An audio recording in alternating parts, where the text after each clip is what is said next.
Answer a question for me. Are we down to Bellinger or Tucker in left field, or do you think their mind is on somewhere else?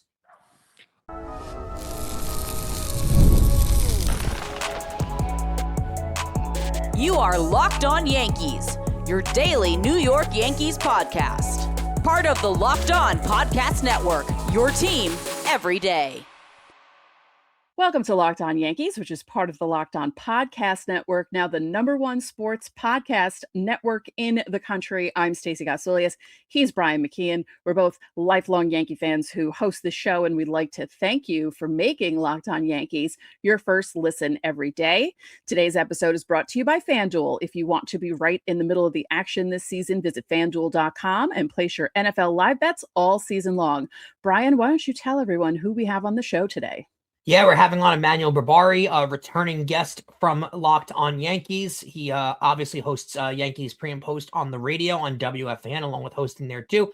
Plus, you've seen him lately on FS1 for the Big East games. He was recently doing the Indiana games. It's pretty cool too. We'll discuss that and some Yankees offseason stuff with him. This week's guest on Locked On Yankees, returning guest another time. Please welcome back to the show, Emmanuel Berbari. Emmanuel, what is going on? How are you? How is your night been? It's been an incredible night. It starts with an adventure getting home, as you guys are aware. I don't want to get into too many details to fill in our audience here, but it was an adventure getting home. I basically dodged disaster, and now I'm out of the car and I'm talking to you guys, so there's no better place to be. Very happy to see that you're safe and doing well. Now, I did see earlier in the week you called for FS1 a Big East game in Indiana at Assembly Hall. That's pretty damn cool, right? Like all sports media dreams aside, that's a pretty cool place to call a basketball game. Yeah, to go with Siena and do Siena at Indiana, that atmosphere is nothing like I've experienced. Mm-hmm. And I'd been there once before as a fan, but that's different. To go as a fan and to sit there courtside, it was a completely different experience. Siena, I really think if they had shot better than 3 of 20 from 3 and hadn't missed 11 free throws, they would have hung in that game. But beyond that, like, the Assembly Hall pageantry is unlike anything you've seen in college basketball. So that was awesome. When you went as a fan, did you go overalls or no? Yeah, I did not go overalls, but I saw plenty of people in overalls last night, and I was like living vicariously through them. Last winter when I went, I was one of those people. I wore the overalls in the game, and it was well worth it. So I'm living vicariously through you. Beautiful, exactly. Answer a question for me. Are we down to Bellinger or Tucker in left field, or do you think their mind is on somewhere else? I think they're out on Tucker. That's where I think they are right now. I don't think they look at Tucker as a fit. Take that as you will. Could it come together at the last minute? Sure, but my read on the situation, they're out on Kyle Tucker. Cody Bellinger is a wait-and-see mode. So they made their offer. Clearly, Scott Boras has an asking price, and the market is slowly developing. So you don't know where it's ultimately going to wind up. But Tucker, to me, is out. Bellinger is let's wait and see over the next few weeks. Have you heard a market price by chance? Because I haven't seen like an official number out there. Bellinger, they've offered 5 years to. Now, the number I can't give you, but to me, he's always been a $28 to $32 million player. So you can kind of extrapolate that and figure out the contract numbers. Whether they go to 6 years, I think is going to be the difference in whether they get him. Because they're not going 7 years for Cody Bellinger. Most teams aren't going 7-8 years for Cody Bellinger, but they've offered 5. They're sort of in that standstill mode where will Scott Boras and Cody Bellinger's camp come down from what they expect and the dream scenario. But I think the ideal scenario for Yankee fans and Cody Bellinger himself, he wants to be back with the Yankees. 6 years, middle ground, and he's back with the Yankees. Okay. Interesting. Could you possibly offer Yankee fans some relief from their anxiety? Because people seem to be losing their minds because they haven't made any major moves yet, but it's still early and major players have not been signed yet. The only anxiety I can relieve is the date that we sit on. We're a night, as we speak right now, we're a night before Christmas Eve. and we're still not into January yet. We've seen plenty of late developing markets in recent years. That's the only surety I can provide. Outside of that, it's been a quiet offseason. You talk about Ryan Yarbrough and Paul Blackburn and Ahmed Rosario. These 1 year, $2.5 million contracts have been the MO of the offseason so far. It's not to say they can't pull a major trade, make a big signing. I think all of those are on the table, but it would be a late date for that to happen. And there's understandable anxiety. I would just point to the date on the calendar. There's still plenty of time for this to happen. I've labeled the Mets signing all former Yankee players as just plain weird. Like, I think it's just weird. Would you agree with me? Like I don't think it's like a bad thing, and some of these players actually do fit what the Mets need. But would you just agree that it's flat out kind of weird? It's gotten to that point now, right? I was willing to say at first it was a little bit of coincidence once it got to 3 or 4 players. And once it gets to Devin Williams, it's like, all right, David Stearns has a reputation with Milwaukee. We can understand it. We can explain it away. But it was still getting a little weirder. Then once Luke Weaver signs with the Mets, it gets to weird territory. I would definitely say that. And could it be the right move for the Mets from a baseball standpoint? I'm not saying it can't be, but too many guys have come off the table now that they fit an exclusive profile, and Luke Weaver is the latest. And frankly, that puts me over the edge. Luke Weaver to the Mets is it's a little weird. It's weird. It's Good. weird. Okay, we got confirmation there. Yeah. How high do you place the importance of acquiring a starter? Public perception seems to say they're in on a big name starter, but we think they don't need a big name. They just need someone. Because right now, as the rotation stands, I think there's also the chance that they might be putting too much on, Cole coming back and thinking he's going to be okay, and Rodon coming back and thinking he's going to be okay. Then you have all these young kids who have never pitched as many innings as they've pitched. It seems like a recipe for disaster if they don't go after someone. The creative take of this entire offseason to me has been, they need left field. And whether it's Cody Bellinger or they pivot elsewhere, they need another outfielder on top of Trent Grisham. But the creative take is they need starting pitching. If Max Fried had a phenomenal year his first year in pinstripes, but law of averages, he's not going to have the same exact season next year. Carlos Rodon coming back from not only one of the best seasons of his career, certainly his best season as a Yankee, but also a cleanup in his left elbow. He's going to miss a month of the season. Is he the same next year? Probably not. Cam Schlittler now bumps up to number 2 in the rotation on opening day. Will Warren, Luis Heel, some of these depth pieces in the starting staff. Clark Schmidt's not back until maybe August. Garrett Cole not back until late May at best. They could use some insurance at the minimum in this rotation. And to me, insurance is never a bad thing because it covers you over those couple of months, but you never know what happens over the course of a season and what you'll need. So I think I need not an ace caliber arm, but a middle of the rotation guy would certainly help the staff. Can you confirm for us that they're out on Imai? From what I've heard, they're out. I don't think. I don't get it. Yeah, I personally wanted the Yankees to assert themselves in this market because there's a much more gettable pitcher in that market than a Yamamoto. Like, they don't have to overspend for Imai. It's going to be costly, but not that costly. But I think they have personal concerns with Imai and how he profiles in the big leagues and whether he could be. Think about somebody's ceiling coming out of Japan. Is he going to be an ace in the future? Is he going to be a 3? Is he going to be a 2? I think the Yankees look at Imai and think, best case scenario, he's a 3. And they're like, we're not paying top dollar for that type of guy. I don't know this on fact. From everything I've heard, they're out on Imai. Coming up next, more with Emmanuel Berbari.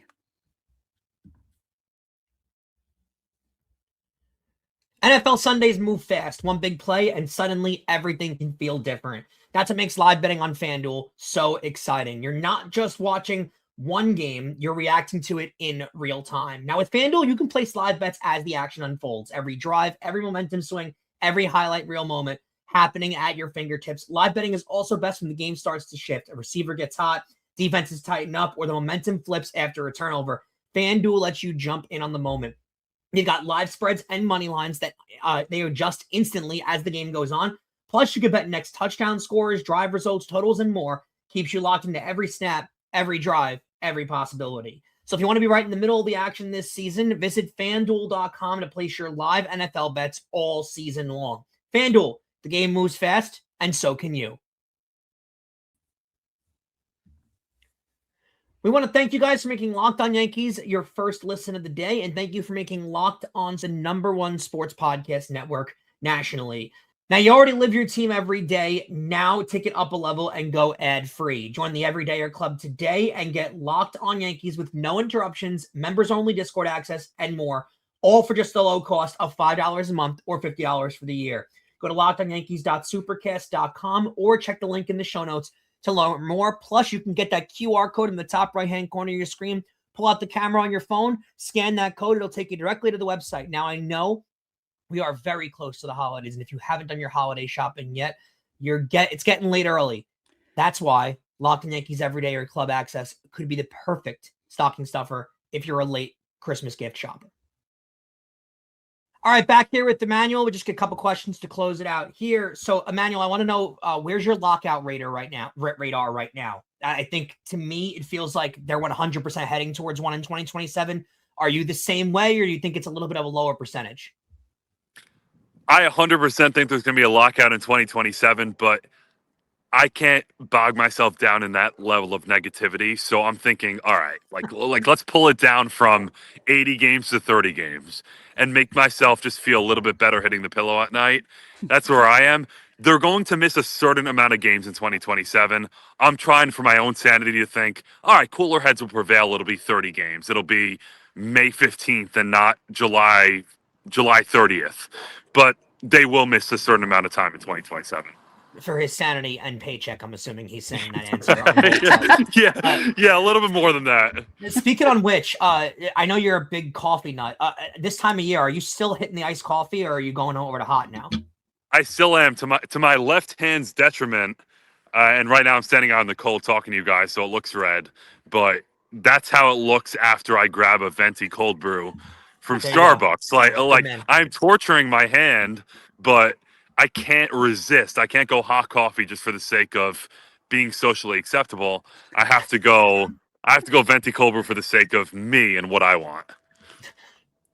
That makes sense. I know other people like that. I can't. My second drink of the day could be cold coffee, but I have to start with hot coffee. That's fair. That's just fair. The way I roll. So there have been a ton of changes to the sports media industry at the end of this year, particularly here in New York, more than we're accustomed to seeing in the years past. So any comments you'd like to make on the industry and how difficult it can be to be in this industry? It's incredibly difficult, and I think we all know that when we go into that, but we don't fully grasp it until we see the people around us getting personally affected. These are people that you develop long-standing relationships with, and you see their livelihoods affected. And what I would say is all these people are incredibly talented, and you hope that they land on their feet. That's all you can do. In this space, you understand why powers that be would have a certain outlook and have to make certain financial decisions, but it doesn't take away from the fact that those people you worked with for years have something to bring to the table. And whether it's here in radio or in TV or in the podcast space, any form of content creation, you just hope that they can offer their talents elsewhere, because the finances of the industry will never change, but who can contribute to that, they'll always be there, and they should have a role in this industry. It is a very tough industry to cut your teeth in. Me and you both came from the same place, tape hopping and late nights. We've all been there with those shifts. And me, you, Stacey, it is not easy. And it's a very, very risky industry to get yourself into. So all of our sympathies go out to the people that have lost their jobs. And we hope that you guys land on your feet. One more question for you at the end here. Are you a big holidays, Christmas guy? Is that a thing that I'm picturing you are, but I don't know for sure? I'm a huge Christmas guy, and just my upbringing and Christmas Eve, every year my family goes to my grandma's house on Staten Island, and the aunts and uncles and cousins, everybody gathers, and it's a big gathering every Christmas Eve. So that's how I was brought up. And to me, when I'm driving around any neighborhood, it could be my own, it could be somebody I've never met before, but I'm driving through a new neighborhood, if I see your front lawn and your home decked out in Christmas gear and decked Love it. out in Christmas lights, and it's neatly, if it's well done, I have utmost respect for you. So it's not only a Christmas thing, it's just a feel and a culture thing. If I drive past your house and I look at it and I say, that's well done, I have more respect for you. There's a lot of hate going around the holidays lately. Like, people are getting a little Really? annoyed with the early start up to the holidays. People are starting to get annoyed, like how it's right after Halloween. Pretty much, we're getting started. People are. The only thing that I'm against on the holidays, I'm not a Christmas music guy. Like, I don't like Christmas music. I think it's cheesy. It's corny. I'm not a fan. Where do you stand on Christmas music? That's fair enough. Like, I'm a big Christmas music guy, but if you want to wait until the final week before the holiday, I can vary on the timetable. But what I'd say to those people who are being policed on when we can celebrate, calm down. Like, you got your moment on Halloween, on Thanksgiving. You're getting your moment throughout the year. If we want to start anticipating Christmas the day after Thanksgiving, before December even begins, let us be. You got your moment in the sun. Calm down. We'll take it from here. But here's the thing. People start Halloween now. Like August 15th, Disney World, Disneyland, Universal, they're all starting their Halloween stuff, and people have gotten into that where there's a Halloween season now. So I don't see why people are so hard on Christmas. Yeah, I'm fine with Halloween starting early. Yeah. I don't want to police anything, but the Halloween point you just made, we got to get the weather. Just in my mind, anybody else can do what they want to do. We got to get the weather at least a little chilled before we talk about Halloween. It can't be 75 degrees talking about pumpkins on our front lawn. It's got to be at least 55, and we're at least shivering when we step outside. Like you're wearing a jacket. At least you're wearing a jacket. Yeah, I'm wearing this pea coat right here. We got to be in that territory before we talk about Halloween. Do what you want to do. But to me, we got to get to 55 degrees before Halloween's a factor. Emmanuel Berbari, WFAN Yankees postgame, FS1, Big East basketball, everywhere you could possibly imagine you're hearing his voice. Also, official holiday police. We heard it here first. Emmanuel, thank you for giving us the time. We appreciate it. Happy to police. Thanks for having me, guys.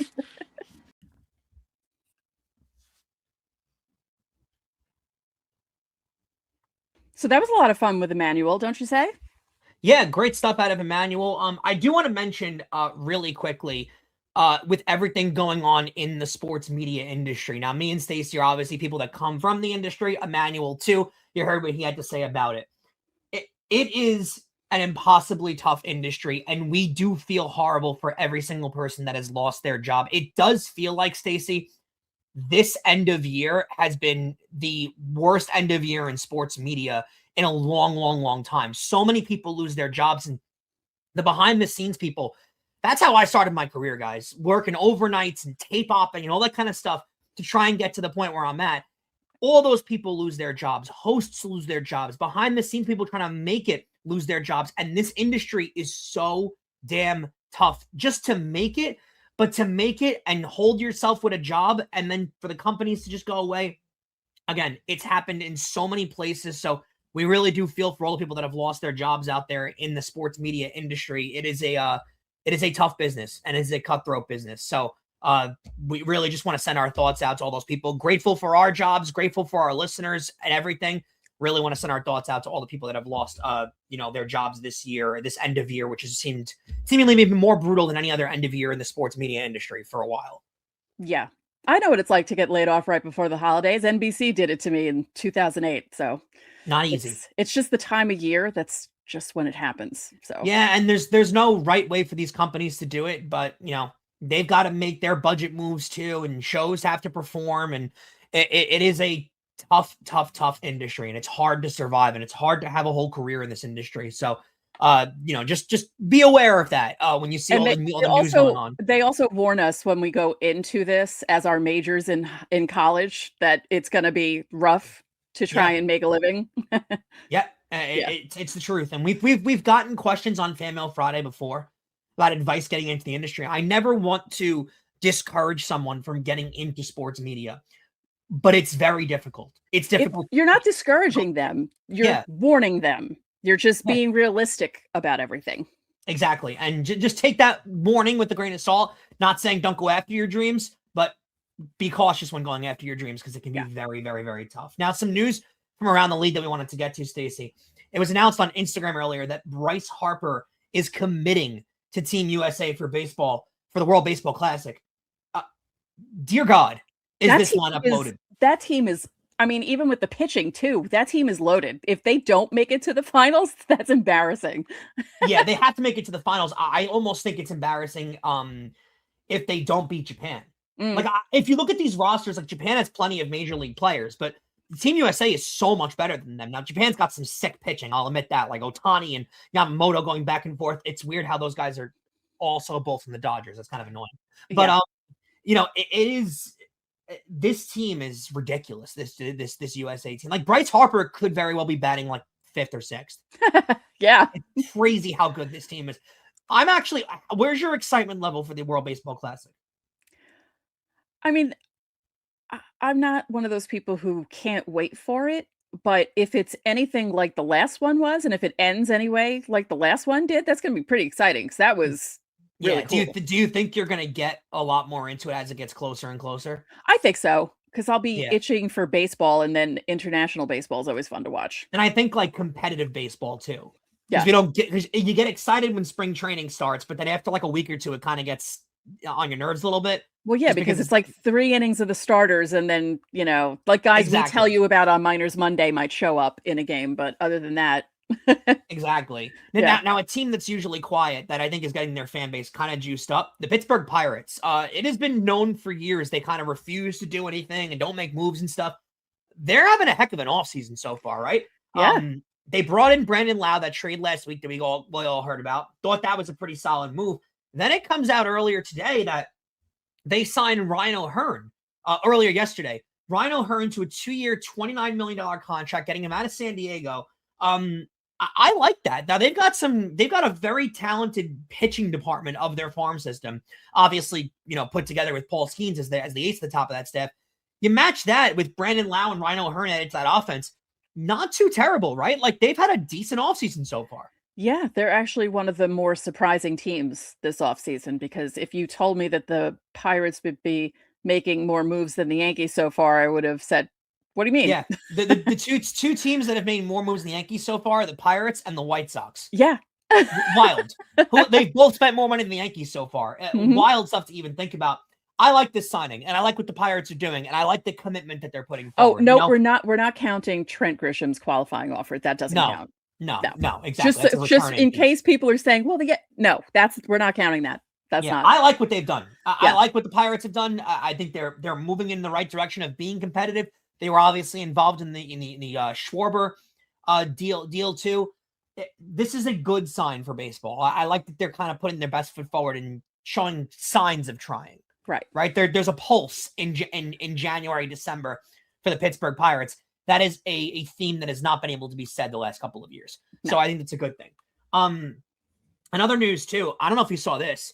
It was announced earlier in the week that the Kansas City Chiefs are going to be moving into Kansas. They're going to be moving out of Missouri into the state of Kansas and getting a brand new stadium that's right across from City Hall. And they're apparently getting like $1.8 billion of city funding. The city is supporting mass transit to the stadium.